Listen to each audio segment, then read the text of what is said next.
bienvenidos a un nuevo episodio de Unity Podcast en su temporada número 2. Mi nombre es Bárbara Lacourt y hoy tengo el agrado de estar con Leonardo Mora, que de profesión es profesor de historia, pero que se ha ido especializando en temáticas relacionadas con las competencias digitales, con un diplomado en competencias digitales y además con la certificación de Google for Education nivel 1. Cuéntanos un poquito más de ti, Leonardo, para que conocerte y no sé si yo me equivoqué en algo o cualquier cosa que tú quieras incorporar a tu presentación. Hola, buenas tardes, gracias por la invitación. Soy un profesor de historia devenido en tecnología. Yo la verdad, sin nombrar como los estudios, he tenido la suerte de estar como en muchas partes donde se implementa tecnología, por lo tanto he podido hacer como todo estos análisis de campo. ¿Qué significa? Que de alguna manera he visto muchas experiencias de colegio y eso ha hecho que me haya ido especializando en el tiempo en implementación de tecnología. Entonces, básicamente sí soy profesor de historia, pero hace tanto tiempo que ya no ejerzo. Súper, bueno, Leonardo, hoy día te tenemos acá, afortunadamente, te agradecemos mucho por estar con nosotros, porque las tecnologías hoy día, el tema de... Tú incluso cuando estuvimos conversando por correo con las preguntas y todo, me hiciste hincapié en algunos conceptos y yo creo que hoy día, en la era digital en la que nos encontramos, la educación tiene que, de cierto modo, también adoptar algunos elementos de lo que nos propone la tecnología, pero a la vez también hay temores, hay desafíos y eso yo creo que va a ser interesante que lo conversemos el día de hoy. Y partamos con la diferenciación entre los conceptos relacionados a lo mejor con tecnología, con competencias digitales. Sí. A ver si nos puedes contar un poquito más para ir ahondando en esas temáticas.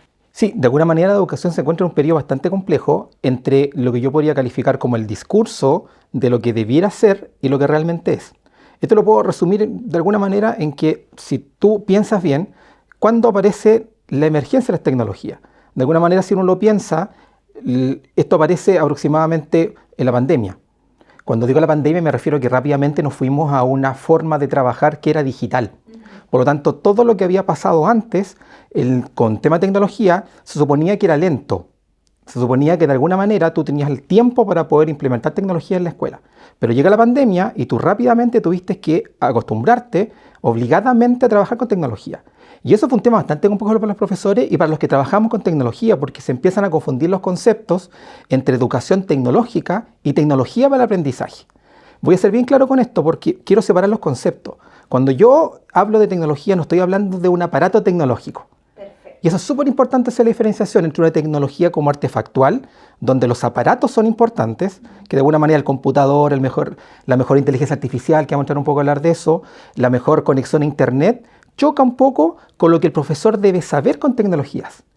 Y eso es un tema interesante porque desde el año 2010 en adelante se produce como un cambio en la investigación en tecnología. Antes, pues a uno se le cae el carnet realmente cuando cuenta estas cosas, pero del 90 en adelante, cuando aparece el programa Enlace, generalmente la visión de tecnología a nivel nacional y a nivel latinoamericano tenía que ver con que yo llenaba los colegios de tecnología y los colegios eran tecnológicos. Pero en cambio del 2010 la investigación empieza a darse cuenta de que básicamente no te servía de nada tener un aparato tecnológico, sino alfabetizabas a los docentes en competencia digital. Y esa separación que se fue dando de manera bastante paulatina entre el año 2010, en que empiezan a aparecer marcos de referencia, especialmente en Europa, el 2015, el 2017, se ve quebrado de alguna manera por la emergencia del COVID. Entonces, ¿qué pasa? Se produce la emergencia, nos vamos todos a educación tecnológica, y cuando termina la pandemia, todos los que trabajamos en tecnología pensábamos de que esto iba a ser como un quiebre y que la tecnología de ahí en adelante iba a surgir como lo que realmente se entiende como tecnología para el aprendizaje, y al contrario, los profesores quedaron cansados con la tecnología. Y eso ha hecho de que todo lo que ha pasado hasta el día de hoy, inteligencia artificial, competencia digital, sea bastante complejo de implementar en los colegios. Porque los profesores confunden o las instituciones confunden esos dos conceptos y eso produce un quiebre o produce una complejidad cuando uno quiere de alguna manera implementar tecnología en la escuela. Sí, Leonardo, yo venía pensando hoy día cuando venía camino hacia acá en el tema que nos convocaba hoy y tú hablaste de la educación a lo mejor de los 90, estos programas de enlace que teníamos y todo. Yo soy psicopedagoga, trabajé harto tiempo en colegio también. Recuerdo haber alcanzado a tener clases de tecnología cuando yo era estudiante donde me enseñaban a aprender el computador, me enseñaban a ocupar un Word. Tuve algunos ramos en la U también de un poco de esa alfabetización digital, pero cuando se produce la pandemia, yo ya estaba trabajando en educación, pensábamos todos que para los estudiantes iba a ser fácil subirse al carro de abran un Word, tomen apuntes digitales, y no fue tan así. Teníamos a lo mejor un error de concepción en el fondo de que, claro, los estudiantes ocupaban mucho el teléfono, el computador, etcétera, pero para otras cosas que no eran el aprendizaje. De hecho, yo creo que hay un concepto que hizo muy mal, una opinión súper subjetiva, pero un concepto que hizo muy mal en educación, que fueron los nativos digitales. O sea, en general, como que en el léxico normal de la gente está que yo no soy nativo digital, es que los niños son nativos digitales. La investigación académica del año 2010 en adelante que yo te comentaba, ha echado por tierra el tema de que los niños no son nativos digitales, que es un concepto de Prensky, de 2008 aproximadamente. Por lo tanto, cuando tú utilizas o tú asumes de que el estudiante tiene mayores competencias porque nació en un periodo determinado, ya estás cometiendo un error conceptual. Los estudiantes no utilizan herramientas para aprender. Y eso es como el quiebre que yo te comentaba recién, porque aquí, cuando yo te hablaba un poco de cómo ha evolucionado la educación tecnológica, yo lo que quería de alguna manera decir es que desde el año 2015 que te comentaba, han aparecido marcos de referencia. Y estos marcos de referencia, de alguna manera, te dicen lo que un docente, un directivo, un estudiante, debiese saber utilizar con tecnologías, independiente del aparato. Estoy diciendo claro. Entonces, la diferenciación es bastante importante. Y ahí se separan dos conceptos que es interesante que los profundicemos, que es la alfabetización digital, que es saber usar estos aparatos, y la alfabetización informacional. Y la alfabetización informacional es el pilar de cualquier marco de referencia de competencia digital docente. Y cuando hablo de alfabetización informacional, me refiero básicamente a cómo tú, como persona, manejas la información. ¿Qué significa eso? Y aquí se produce uno de los quiebres más grandes de estos últimos 2 años. Cuando tú entrabas a buscar información en los 90, en los 80, ¿qué hacías tú? Ibas a una enciclopedia. Claro. Después aparece la Encarta. Pero ¿qué pasa cuando aparece la web, cuando aparece Google? Voy a ocupar el ejemplo de Google, que pueden ser otros buscadores. ¿Tú qué hacías? Cuando te enfrentabas a la información, tú ibas a Google, colocabas la frase que querías buscar y el buscador te entregaba cientos y miles de búsquedas. ¿Cuál era la capacidad que se esperaba de ti? Que tú fueses capaz de entrar a estas páginas y filtrar la que te servía para algo específico. Los docentes lo mismo. Necesito buscar una información acerca de descubrimiento de América, poblamiento americano. Iba a Google, me salía la búsqueda, buscaba. ¿Qué pasa ahora con esta competencia tan importante y estructurante con la inteligencia artificial? Que el docente o la persona entra a una inteligencia artificial y la respuesta viene lista. Por lo tanto, las capacidades de filtro son súper complejas actualmente. Entonces, cuando hablamos de que los estudiantes ahora de alguna manera no manejan esto, es porque básicamente acá en Chile no tenemos una cultura de alfabetización informacional, que es enseñar a buscar, enseñar a filtrar, enseñar a sintetizar la información para que después tú la puedas utilizar en otros menesteres pedagógicos en el caso de los docentes y que los estudiantes sean capaces de entender o dentro de su aprendizaje cómo funcionan los conceptos actualmente que te piden en los colegios y para la vida. A propósito de eso, creo que vuelve a tomar mucha relevancia la capacidad de la enseñanza de estrategias de comprensión lectora, de diferenciar información válida de información que a lo mejor es sesgada, de profundizar a lo mejor en fuentes de información, que es algo que se enseña mucho, por ejemplo, en asignaturas como historia. Claro. Creo que vuelve a tomar mucha relevancia esta capacidad de pensamiento crítico también. De hecho, si tú piensas acá en Chile y si le das una vuelta bastante superficial a los contenidos curriculares, a lo que se espera que las asignaturas enseñen, claro, en historia aparece el manejo de fuentes y el lenguaje en la última actualización curricular aparece como el filtro de la información a través de fuentes digitales.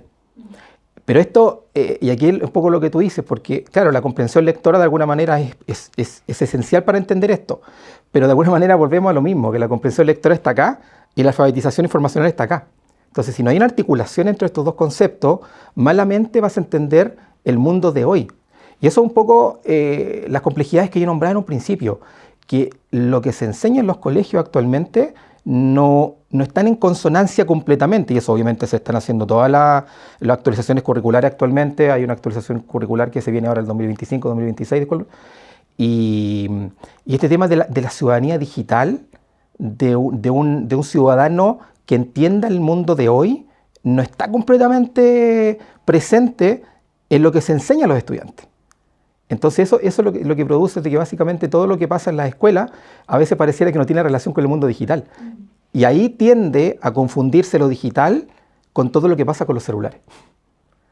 ¿Y qué pasa actualmente? De que hay una serie de iniciativas que te dicen de que hay que dejar los celulares, que no estoy de acuerdo con eso, pero se mezcla la tecnología del aprendizaje con los celulares. Y si no separamos esas dos visiones, vamos a seguir pensando que la tecnología es un problema, más que una ayuda o un bastón para el docente para poder solucionar ciertos problemas o para ser más eficiente en su práctica pedagógica.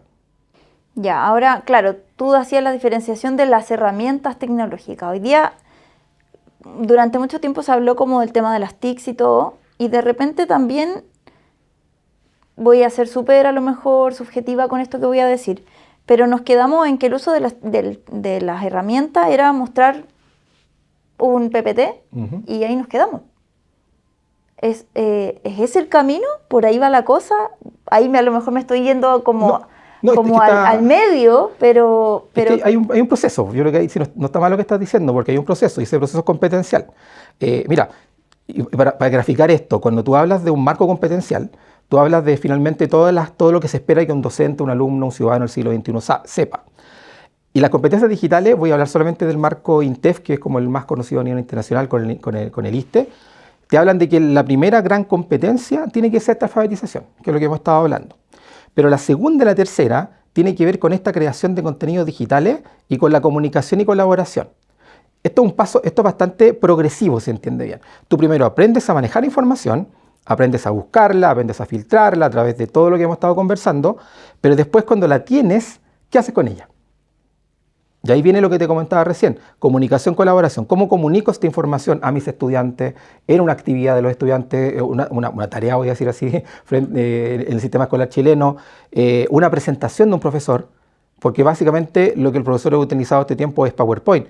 Y no es que PowerPoint esté mal, sino que tiene que ver con cómo yo motivo, y ahí está la complejidad, a un estudiante en estos tiempos. Por eso existe una serie de herramientas que te permiten o tener interactividad, para que el estudiante vaya participando en el proceso, y ojo, estoy hablando solamente de herramientas. Claro. No estoy hablando de la información que debiese ir dentro de esas presentaciones. Estoy hablando de básicamente cómo yo me paro frente a mis estudiantes y los motivo. Y eso también tiene una complejidad porque en el mundo de hoy pareciera de que los estudiantes andan mucho más rápido que nosotros. Cuando en realidad, como conversábamos recién, no es tan así, sino que tiene sus bemoles en el camino. Claro, es bien controversial y como tú dices, claro, tú me estás mostrando ahora en esta conversación harto elementos que a lo mejor uno no lo tiene tan incorporado, como que cuando hablamos de alfabetización digital, de todos estos elementos, tendemos como a confundir un poquito los conceptos y yo creo que es súper importante de esta conversación irnos con esa mirada como más clarificadora. Y pensando como en la política nacional, en el currículum, ¿cómo incorporar estos elementos al proceso?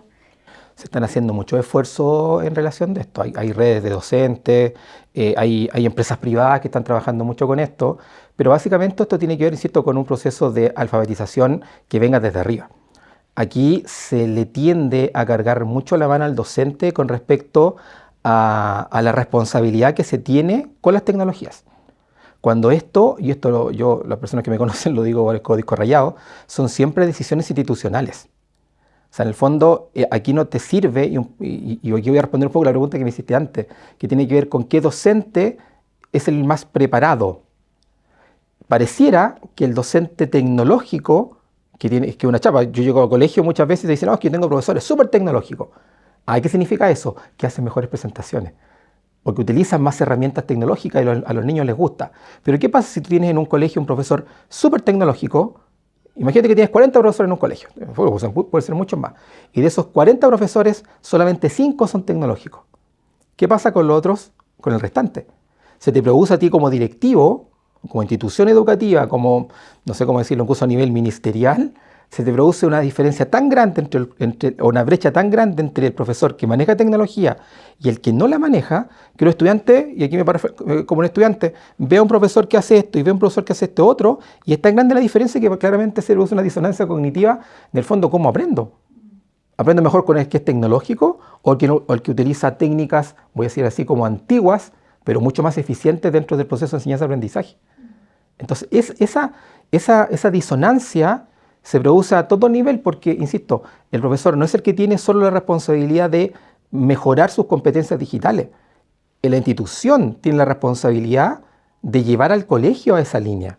Y eso es lo que falta un poco en el sistema escolar chileno. Yo he visto colegios que son altamente tecnológicos, pero yo sí te puedo decir como cuál es el hilo conductor de esos colegios tecnológicos, tiene que ver con una visión directiva. O sea que hay una visión, misión del colegio de que las tecnologías tienen un papel dentro del proceso y que no son el fin, que también es harto cliché la frase, pero no son el fin, sino que son el medio. Son el medio, sí.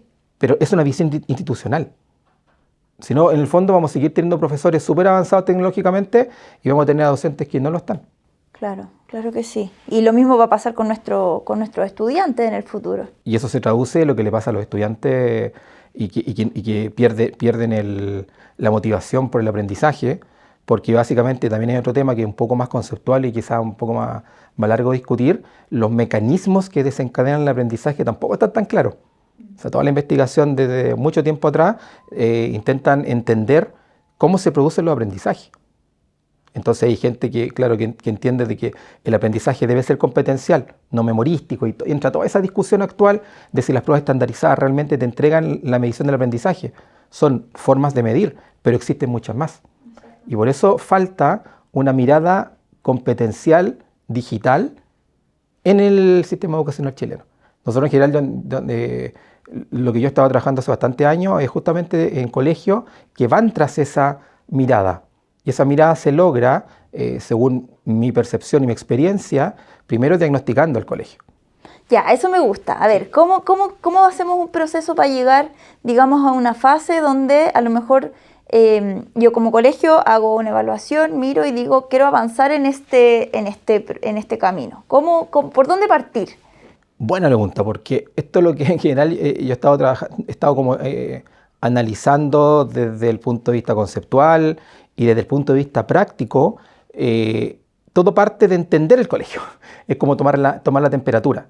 Y como entendemos de que estas competencias digitales no son parte del sistema educativo, que es lo que hemos estado conversando todo este rato, nosotros lo que hacemos en general ahora en Aula Planeta, y lo que también hacía en otra desde hace mucho tiempo en realidad, por eso ya te lo puedo contar con mucha propiedad, es primero diagnosticar. Diagnosticar significa tomar estos marcos de competencia digital internacionales, el INTEF, por ejemplo, que te comentaba recién, y adaptarlo. Claro, porque... Súper importante. Sí, porque... Yo adapto. Exacto, una normativa que no viene de Chile, a veces Tal nos comparamos cual. mucho con otros países, pero la realidad, y ni siquiera dentro de Chile, la realidad que hay en Santiago no es lo misma Así que hay es. en Palena. Completamente de acuerdo.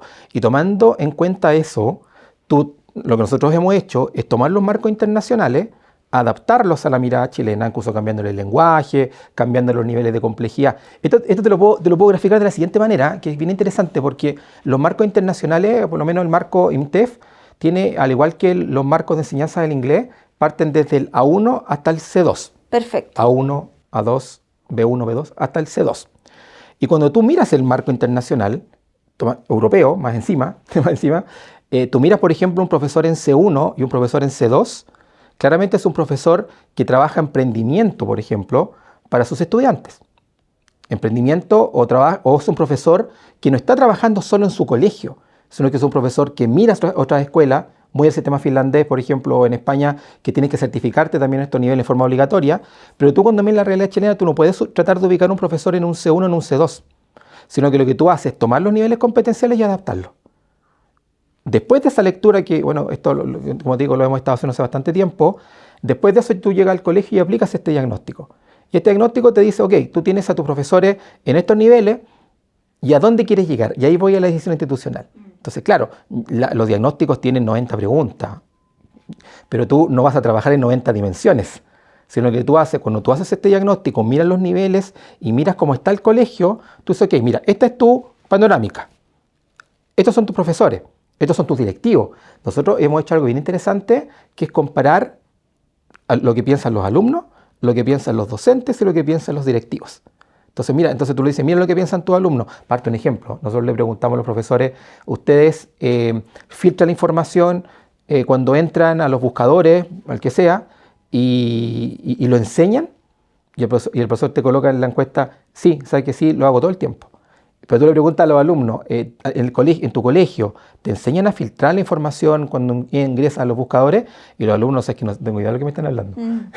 Entonces tú dices, mira, tienes esta brecha entre tus alumnos, lo que dicen tus profesores, por lo tanto, aquí hay un elemento a trabajar. ¿Te fijas? Y con esa lógica, tú dices, ok, el año 1 vamos a ir avanzando en estas dimensiones. Alfabetización, creación de contenido digital, seguridad digital.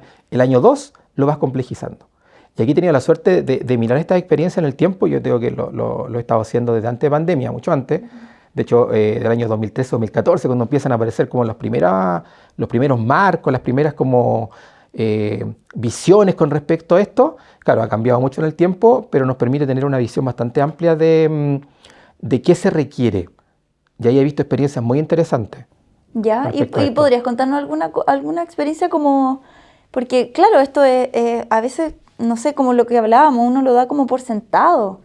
Y realmente no es así, porque esto que tú estás señalando de tener este panorama, de mirar esto con un sentido también más crítico, no es que el profe llegue a la sala y ponga un PowerPoint que solo tiene información que es la misma que está en el libro. Claro. Porque eso en el fondo tampoco está entregando o permitiendo, está entregando conocimiento. Pero lo que tú decías, el conocimiento está. Está en cualquier buscador. O sea, hablábamos en otro capítulo con otra persona y me decía algo súper interesante y muy ligado. O sea, ojalá pudiéramos tenerlo a todos aquí porque de verdad que todos los temas se enlazan en algún punto. Pero el estudiante no te necesita para tener el conocimiento. Hoy día el conocimiento está. Entonces, ¿cómo llevamos ese proceso ahí? Solo como complemento a lo que estás diciendo, claro, las teorías de aprendizaje que hemos utilizado durante tantos años, constructivismo, conductismo más antiguo, se han visto bastante golpeadas con todo lo que ha pasado estos últimos años. Por eso es interesante lo que tú dices, porque la teoría de aprendizaje más cercana a la realidad actual es el conectivismo. Y el conectivismo de Siemens, varios más, pero Siemens es uno lo que hace bastante tiempo, antes de pandemia, sí. 2015, incluso antes, no me acuerdo exactamente. Y el aprendizaje situado, que lo hablaba Vygotsky hace bastante tiempo atrás, sociocultural, te dice de que tú lo que requieres actualmente, un estudiante, por eso entro a la pregunta que me estaba haciendo, lo que requiere tener o lo que requiere realizar es conectar este conocimiento, este contenido que ya tiene y saber dónde buscarlo. Y eso hace mucha relación con lo que pasa con la inteligencia artificial, lo que pasa con los buscadores, que ya son cada vez más antiguos, voy a decir así. Si yo no sé dónde está la información, malamente voy a entender cómo funcionan actualmente las lógicas del contenido, porque el contenido está en todos lados. En todos lados, claro. Para terminar lo que preguntabas, claro, cuando uno tiene esa visión del colegio, se te hace mucho más fácil integrar y articular. Y eso es otro punto importante, la articulación, porque esto no es un conocimiento del profesor de tecnología. Y eso pasa mucho en los colegios, y esto, como digo, la experiencia real, que en el fondo se le tiende a cargar la mano también en este caso al docente de tecnología. Él es el que tiene que enseñar tecnología. Y no se entiende esta articulación que la tecnología, en este caso lo que estamos conversando, se trabaja en lenguaje, en matemática, en ciencia, por lo tanto, y el profesor de tecnología que más encima tiene 1 hora.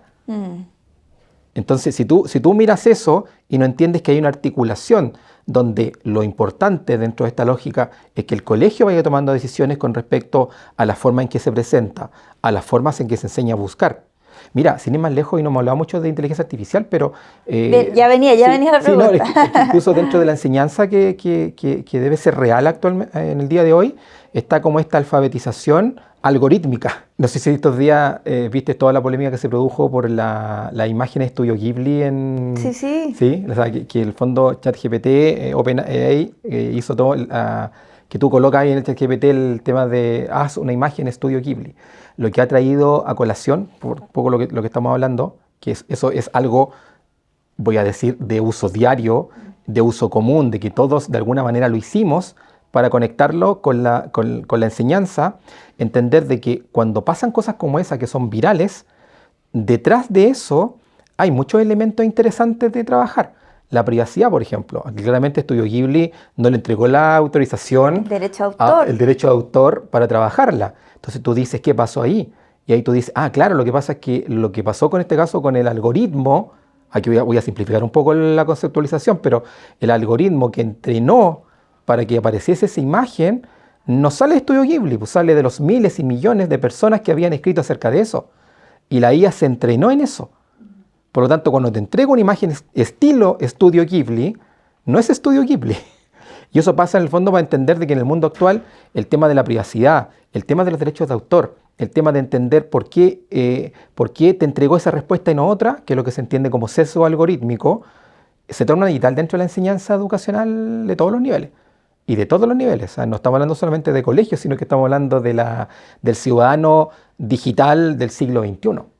Exactamente, de cualquier persona en el fondo que tiene acceso a... Incluso si tú lo piensas más allá, cada vez que tú te sacabas la foto, la colocabas dentro de ChatGPT y pedías que te hiciera esta conversión, ¿cuánta energía se gastaba en eso? En los servidores, el agua que requería ese servidor, el gasto energético. O sea, de hecho el CEO de ChatGPT lo dijo como entre tono de broma, de que se habían fundido los servidores cuando empezó la foto de Estudio Ghibli. O sea, estamos hablando de algo que pareciera ser muy nimio, pero si tú lo piensas, tiene una repercusión tremenda a nivel global. Sí, ¿no? La cantidad de datos además que estamos entregando sin saber, porque no hay una responsabilidad.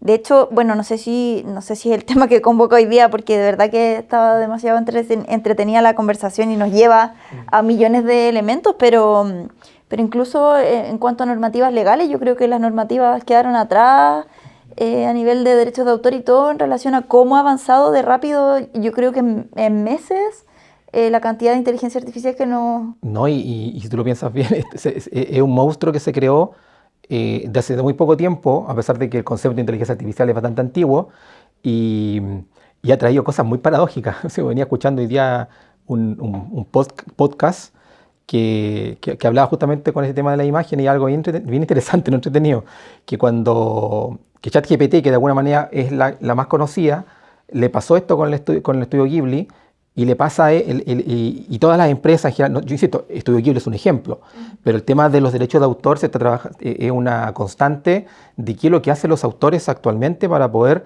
que no sus imágenes no las utilice para entrenar las inteligencias artificiales. Pero eso es un tema que, y ChatGPT dice, bueno, o sea, como que sí, en realidad pasan cosas, pero estamos viéndolo. Pero cuando le pasó lo de DeepSeek, que de alguna manera inmediatamente ChatGPT salió a reclamar de que DeepSeek, que era la inteligencia artificial china, le había robado su tecnología para crear DeepSeek. Claro, ahí le importan los derechos de autor. Claro. Entonces, ¿te fijas o no? Paradójico total. Estas paradojas son constantes dentro de esto, porque algo tan nuevo y tan rápido que la normativa no está llegando. Yo estoy participando actualmente, y solamente para seguir colocándolo como en el área chica, en un curso de inteligencia artificial para docentes, que es una iniciativa inédita entre el Ministerio de Ciencia, entre las 4 universidades, entre las que está la UMCE, para que los estudiantes de pedagogía reciban una certificación en inteligencia artificial aplicada en el aula, pero realizados por expertos a nivel nacional. Desde el CENIA, que es el Centro Nacional de Inteligencia Artificial, profesores que están trabajando en Estados Unidos, más los profesores de la UMCE, más CODEA, que es la empresa también que está desarrollando el curso. Y hace poco tiempo atrás fue una de las clases de ética. Y fíjate que en el chat del curso, que lo realizaba un profesor pero que trabaja en la Universidad en Estados Unidos, decía que ¿por qué pasa? Porque él nunca había visto una normativa. Y se empieza a repetir la respuesta de que, bueno, entonces, ¿qué hago? Porque las normativas no existen. Y eso va a producir una serie de problemas a largo plazo, no solo a nivel nacional, sino que a nivel mundial. Finalmente, igual, este tipo de conversaciones son las que también deberíamos llevar al aula. Claramente, por eso volvemos más allá de implementar solamente, claro, son las conversaciones que hay que empezar a tener con los estudiantes, porque creo que están viviendo una era de transformaciones demasiado veloces y tienen que ser partícipes también de la opinión. Hay que mostrar el lado B, por así decirlo, de todos estos procesos que son tan importantes. ¿Algún conocimiento fundamental que tú creas que hoy, no sé, ya sea por formación de los líderes, tengamos que tener en los colegios, tengamos como que apropiarnos de alfabetización? Aquí voy a ser majadero con el concepto de alfabetización. Ser digitalmente competente, que un poco que no un poco, sino que es lo que se espera de un ciudadano del siglo XXI, y ahí estoy abarcando todos los ámbitos o todo el espectro de edades y niveles. Ser competente digitalmente trae consigo necesariamente ser alfabetizado digitalmente. Entonces, si no tenemos esa conversación, si no incorporamos en forma, y aquí estoy hablando de las políticas públicas, porque tampoco le quiero cargar la mano solo a los colegios, porque los colegios tienen otros dolores. Aquí hay dolores tremendos de parte de los colegios en el tema socioemocional, en el tema de convivencia escolar, por lo tanto, con diversidad, inclusión, necesidades educativas especiales. Pero si tú dices, ¿qué podemos llevarnos de esto? Las políticas públicas que lo están haciendo, pero lo están haciendo de una forma que no sabemos todavía qué va a pasar. Si las políticas públicas no incluyen esta alfabetización mediática, informacional, digital, todo va a estar descontextualizado y mirado desde parcelas distintas. Y si no entendemos de que estas competencias van por sobre, se articulan con los contenidos y se trabajan a nivel institucional, esto no va a funcionar. Y vamos a seguir impresionados con las tecnologías de la inteligencia artificial, vamos a seguir teniendo profesores que perciben de que la inteligencia artificial es súper útil, pero está lejos de mí. Porque yo en el aula tengo otras cosas que hacer. Si yo no hago esa conversión en el aula, desde las políticas públicas hacia abajo, esto va a seguir siendo una complejidad en el día a día, donde tengo estudiantes cada vez más descontextualizados de lo que yo espero enseñar en el aula. Y para eso hay, insisto, iniciativas que son muy interesantes. Lo que está haciendo, por ejemplo, nosotros tenemos una alianza con la Red Marista, estamos trabajando un conversatorio de prácticas digitales, donde vamos a intentar colocar estos temas en la palestra, pero desde el punto de vista del aula, para que se vaya entendiendo de que esto sí es importante, pero también entregando las formas en que esto pudiese funcionar, tomando en cuenta cómo funcionan las instituciones. Hemos hablado de hartos temas, está súper interesante la mirada que hay que darle a este rol, pero ya como para ir englobando un poquito algunas cosas, hablamos de todos los dolores, tú dijiste hace poquito, sí, de que tiene la escuela. Hoy día inclusión es uno de ellos, convivencia. ¿Cómo podemos hacer que a lo mejor esta tecnología, estos aprendizajes digitales también nos ayuden en eso? Porque yo creo que todos estos roles tecnológicos, la misma IA, debería ser un aporte también para el profe en trabajos a lo mejor que son más administrativos, en el conocimiento que tú tienes, en la experiencia en colegio y todo eso. ¿Ves en algún momento una fusión que nos ayude a hacer que estos elementos convivan?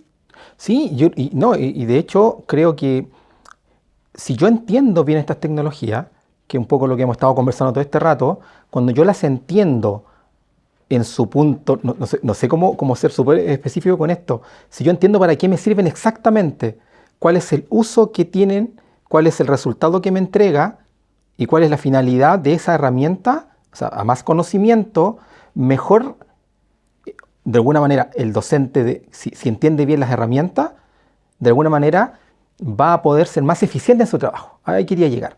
Significa de que cuando yo soy capaz de decir, ok, inteligencia artificial, tengo este espectro de herramientas, pero para hacer esto que necesito ahora voy a ocupar esta. Para poder realizar esta actividad voy a utilizar esta. Eso requiere un proceso metacognitivo de parte del docente y de las instituciones, lo que hemos estado hablando, de cuando toman decisiones con respecto a las tecnologías, las tomen de manera informada y no porque son una moda. Pasa mucho, y yo también lo he visto, porque lo he visto durante todos estos años, que las empresas tecnológicas, educativas, hablan mucho, y aquí me voy a quemar un poco, con las soluciones educativas. Que la herramienta tecnológica soluciona. La herramienta tecnológica, y voy a ocupar un concepto que evidentemente, son un bastón, no un bastión. ¿No se entiende el concepto? Sí. Y que de alguna manera, cuando tú escoges, no escoges por la novedad, escoge porque te va a ayudar en el proceso a hacer más eficiente tu trabajo. No porque en realidad sea muy llamativa y porque la publicidad te dice de que te va a entregar este resultado. El contexto, tú recién hablabas del contexto. Esto que me funciona muy bien en Santiago, puede que me funcione pésimo en Chiloé o en Punta Arenas. Entonces, cuando yo soy capaz de entender muy bien cómo funciona cada herramienta y busco la utilidad pedagógica de ella, es cuando esto empieza a funcionar bien. Entonces aquí requiere educación tecnológica, voy a decirlo así. Educación tecnológica, pero tecnológica para el aprendizaje, es entender qué es lo que me sirve para el momento específico que estoy necesitando. Perfecto, súper. Me llama la atención, no sé si no lo hemos abordado, hemos hablado como bien en general, pero ¿qué pasa, por ejemplo, con los liceos TP? No sé si existen hoy día, si que tú conoces alguna experiencia, algún liceo que esté en sus áreas TP trabajando un poco más con estos temas. No, específicamente sí, no te podría decir como un colegio específico de TP, pero en general en Chile existen varias iniciativas interesantes en colegios públicos. No sé, el liceo, el Blesgana, por ejemplo, acá en Renca, que está trabajando tecnología hace bastante tiempo a través de Fab Lab y que ha logrado armonizar el trabajo tecnológico con el trabajo pedagógico, pero creo que es una deuda en Chile la educación TP dentro del ámbito tecnológico, porque me equivoqué. Hay una experiencia que conozco interesante, el Liceo de Artes Gráficas de San Miguel. Profesores altamente digitalizados, pero competentemente digitalizados.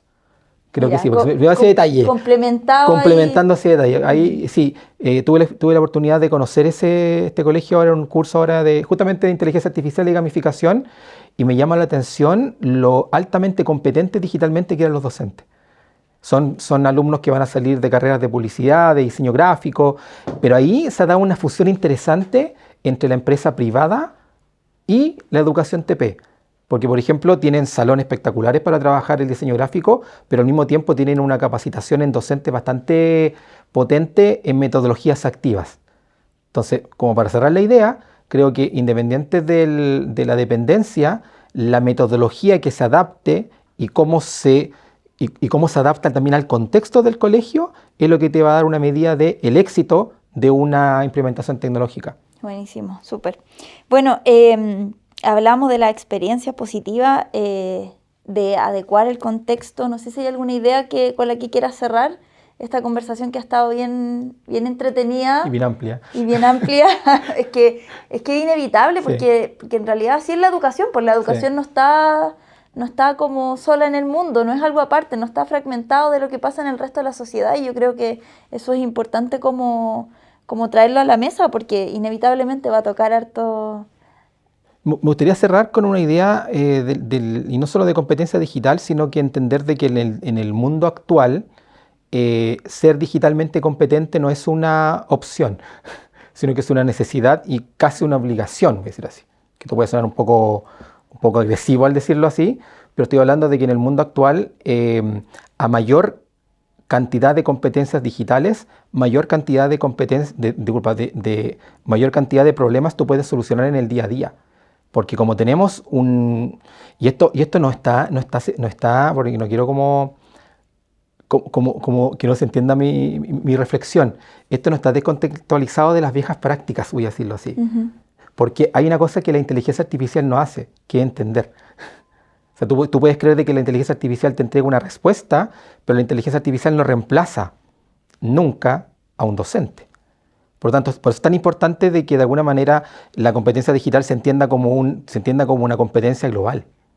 Porque si no, vamos a pensar de que de alguna manera nos quiere reemplazar, vamos a pensar de que de alguna manera esto viene como a cambiar todo, cuando en realidad lo importante es esta articulación completa de todo el proceso. Exactamente, sí, está súper interesante. Bueno, nos queda harto por aprender todavía, nos queda harto por hacer, yo creo, también en la escuela. Así que nada, Leonardo, te agradezco mucho por esta conversación. Ojalá que podamos seguir profundizando a lo mejor en otras temáticas en algún momento. Creo que tenemos ahí una mirada interesante como sociedad y como país en relación a estos temas, y que sin duda yo creo que en el corto plazo vamos a seguir teniendo esto ahí en las mesas de trabajo. Esto no va a parar. No, esto no va a parar. Es la única certeza que tenemos. Es la única certeza que tenemos, es que esto va a continuar y cada vez se va a complejizar más. Súper. Bueno, muchas gracias por la invitación. Gracias. Te tenemos un regalito, un presente chiquitito. Gracias. Agradecidos porque hayas venido y nada, pues atentos ahí a tus redes sociales. No sé si quieres que te sigamos en alguna... No sé si tienes redes sociales para invitar a la gente, te vamos a etiquetar. Sí, Leonardo Mora, sí. Yo creo que no lo dijimos en un principio, pero soy director de educación de Aula Planeta. Aula Planeta es la línea de educación del Grupo Planeta que recién llegó a Chile el año pasado. Todos conocemos Planeta a través de los textos, de los libros, librería, pero el área de educación del Grupo Planeta, Aula Planeta, trabaja justamente todos estos temas de diagnóstico de competencia digital, recursos digitales, formación y acompañamiento en el aula. Por lo tanto, búsqueme a través de Leonardo Mora Contreras. Buenísimo. Bueno, muchas gracias. Los invitamos a seguirnos en el canal de YouTube y a ponerle me gusta a este capítulo, a comentar cualquier cosa que les haya interesado. Muchas gracias. Nos vemos.